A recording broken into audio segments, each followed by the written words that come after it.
નમસ્કાર મિત્રો, મારી YouTube channel DR Gujarati story 07 માં તમારું હાર્દિક સ્વાગત છે. આજે આપણે વાત કરીશું જલારામ બાપા અને પટેલ સાથે બનેલી ઘટના વિશે. જય જલારામ. જલારામ બાપાએ જગ્યાના મંદિરમાં સંધ્યા આરતી અને પૂજાપાઠ કર્યા પછી સદાવ્રતમાં પધારેલા સાધુ સંતો અને હરિભક્તોને એ વાળું કરાવીને એ જગ્યાના નાના મોટા કામ પતાવ્યા પછી એક ઓટલા પર બેસીને એ માળા ફેરવતા ફેરવતા પ્રભુ શ્રી રામના નામના જાપ કરવા લાગ્યા. તેમની આસપાસ એ 8-10 સાધુ સંતો અને બીજા કેટલાક એ ગામ લોકો અને તેમના સેવકો બેઠા હતા. એક સાધુએ કહ્યું, જલારામ ભગત, એકાદ ભજન તો સંભળાવો. સાધુ મહારાજ હજી એટલું બોલ્યા ત્યાં અચાનક જ એ કોઈના જોર જોરથી રડવાનો અવાજ સંભળાયો. બધાએ જે દિશામાંથી અવાજ આવ્યો એ તરફ જોયું. અવાજ જગ્યાની બહારથી આવતો હતો. જલારામ બાપા અને તેમની પાછળ ત્યાં હાજર રહેલા એ બધા લોકો ઉતાવળા પગે એ જગ્યાની બહાર આવ્યા. તેમણે જોયું કે વીરપુર ગામની પાસે આવેલા એ ગોમટા ગામમાં રહેતા એ જલારામ બાપાના સેવક દેવસિંહ પટેલ ધ્રુસકે ને ધ્રુસકે રડતા હતા અને પોતાની છાતી પીટતા જતા હતા. તેમની સામે તેમના 10 વર્ષના દીકરા એ વાલજીનું શબ પડ્યું હતું. દેવસિંહ પટેલની આજુબાજુમાં બીજા કેટલાક ગામ લોકો પણ ઊભા હતા. બધા લોકોની આંખોમાં આંસુ હતા. જલારામ બાપા દેવસિંહ પટેલ પાસે આવીને બેઠા અને દેવસિંહ પટેલને સાંત્વના આપીને શાંત કર્યા અને પછી પૂછ્યું, શું થયું દેવસિંહભાઈ? શું થયું દીકરાને? દેવસિંહ પટેલ હિબકા ભરતા ભરતા બોલ્યા, જલારામ બાપા, મારો દીકરો હવે તમે જ ઉગારો બાપા એ મારા દીકરાને. એટલું બોલીને તેઓ જલારામ બાપાના પગમાં પડી ગયા અને ધ્રુસકે ને ધ્રુસકે રડવા લાગ્યા. તેમનામાં આગળ વધુ બોલવાની એ હિંમત જ ના હતી.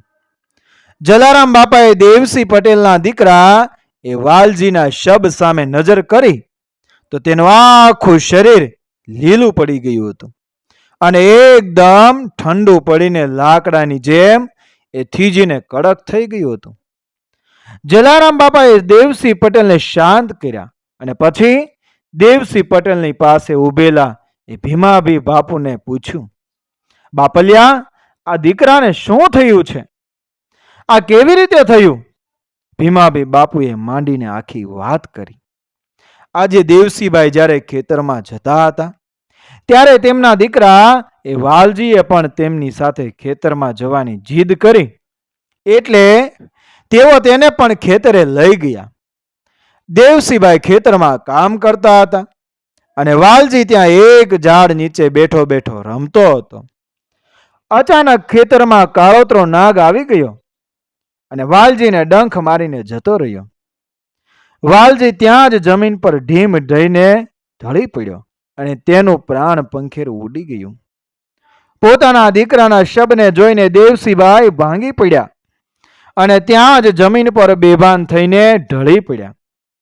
થોડી વાર પછી તેઓ ભાનમાં આવ્યા અને તરત જ દીકરાના શબને લઈને અહીં તમારી જગ્યાએ દોડી આવ્યા. જલારામ બાપાએ દેવસિંહ પટેલના ખભા પર હાથ રાખ્યો અને કહ્યું, હિંમત રાખો પટેલ, રામજી બધા સારાવાના કરશે. એટલું બોલીને તેઓ પ્રભુ શ્રી રામનું સ્મરણ કરતા કરતા ઊભા થયા અને જગ્યાની અંદર ગયા. થોડી વાર પછી તેઓ બહાર આવ્યા. જલારામ બાપા બહાર આવ્યા ત્યારે તેમના એક હાથમાં માળા અને બીજા હાથમાં ગરમ ચીપિયો હતો. જલારામ બાપાએ ગરમ ચીપિયો ભીમાભી બાપુ તરફ આગળ કર્યો અને કહ્યું, આ લ્યો આ ગરમ ચીપિયો. દીકરાને જ્યાં કાળોતરા નાગે ડંખ માર્યો છે એ ડંખ પર ફેરવો એટલે દીકરાને રાહત લાગશે. એમ કહીને તેમને ગરમ ચીપિયો ભીમાભી બાપુના હાથમાં આપ્યો અને પોતે ફરી માળા ફેરવતા ફેરવતા પ્રભુ શ્રી રામન સ્મરણ કરવા લાગ્યા. જલારામ બાપાના શબ્દો સાંભળીને ત્યાં બેઠેલા એ બધા લોકો અવાક બનીને તેમની સામે એ જોવા એક મૃત્યુ પામેલી વ્યક્તિને એ રાહત કેવી રીતે મળે એ તો ખાલી ખોળ્યું છે. લાગ્યા અને અંદરો અંદર ગણગણાટ કરવા લાગ્યા કે ભગત આ શું બોલે છે? એનામાં જીવ તો છે જ નહીં. મરદાને તે કઈ રાહત લાગતી હશે? ભીમાભાઈ બાપુ જલારામ બાપાના સેવક હતા. તેઓ વિચારવા લાગ્યા કે જલારામ બાપા જરૂરથી કોઈ ચમત્કાર કરશે. એમ વિચારીને તેમણે જલારામ બાપાના હાથમાંથી ગરમ ચીપિયો લઈ લીધો અને દેવસિંહ પટેલના દીકરાના શબ પાસે બેઠા.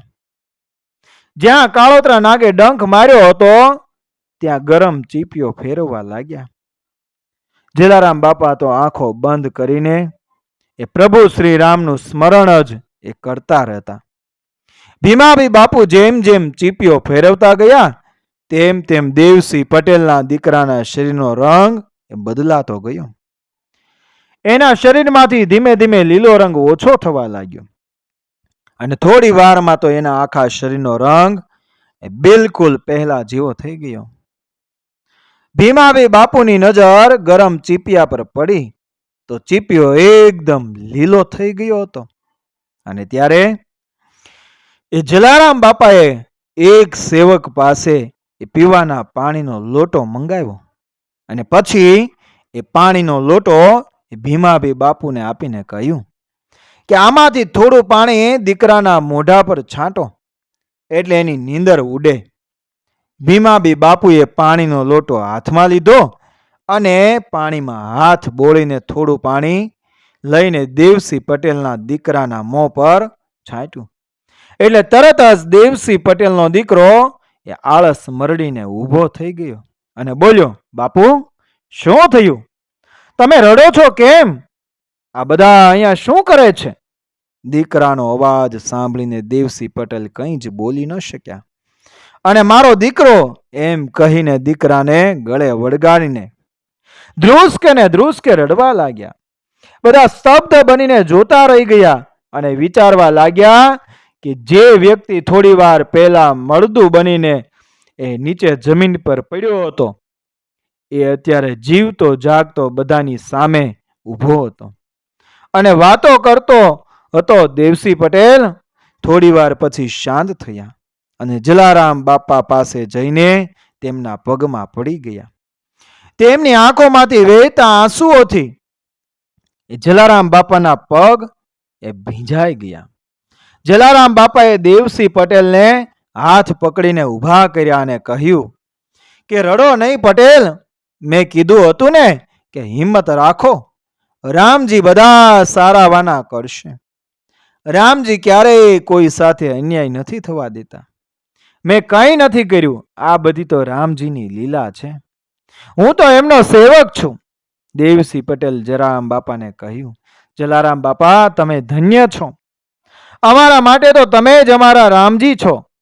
તમારા ઈશારે તો મળદામાં જીવ આવે છે અને મળદા પણ બેઠા થાય છે. આજથી તમારી આ જગ્યા એ મારું મંદિર અને તમે જ મારા ભગવાન. ચારે તરફ જલારામ બાપાની એ જય, જલારામ બાપાની જય, જલારામ બાપાની જયના નાદ એ ગુંજી ઉઠ્યા અને જલારામ બાપાએ બધાને શાંત કર્યા અને કહ્યું કે રામજીની જય બોલાવો, મારી નહીં. એમ કહીને તેમણે રામજીની જય બોલાવી. બધાએ જય ઘોષ ઝીલી લીધો. દેવસિંહ પટેલે બે હાથ જોડીને કહ્યું, જલારામ બાપા હું તમને વચન આપું છું કે જ્યાં સુધી હું જીવીશ ત્યાં સુધી દર વર્ષે મારા ખેતરમાં જે અનાજ ઉગશે એના 20% હું સૌ પહેલા આવીને એ તમારા સદાવ્રતમાં દાન કરીશ અને પછી જ એ અનાજ વપરાશ માટે મારા ઘરે લઈ જઈશ અને વેચાણ માટે એ બજારમાં મૂકીશ. જલારામ બાપાએ બધાને અંદર જગ્યામાં બોલાવ્યા અને બધાને આગ્રહ કરીને ભરપેટ ભોજન કરાવ્યું. ભોજન કર્યા પછી બધા લોકોએ જલારામ બાપાની રજા લીધી અને પોતપોતાના ઘરે પરત ફર્યા અને દેવસિંહ પટેલે પણ જલારામ બાપાની રજા લીધી અને તેમને રામ રામ કરીને એ પોતાના ઘરે પરત ફર્યા. મિત્રો, વિડીયો પસંદ આવ્યો મારી ચેનલ સબસ્ક્રાઈબ કરો, ફોલો કરો, શેર કરો. મળીએ આવી જ ઘટનાને પ્રેરણાદાયક વાર્તાઓ સાથે. મળીશું આગળના વિડીયોમાં. જય શ્રી કૃષ્ણ, રાધે રાધે, જય શ્રી રામ, જય જલારામ બાપા.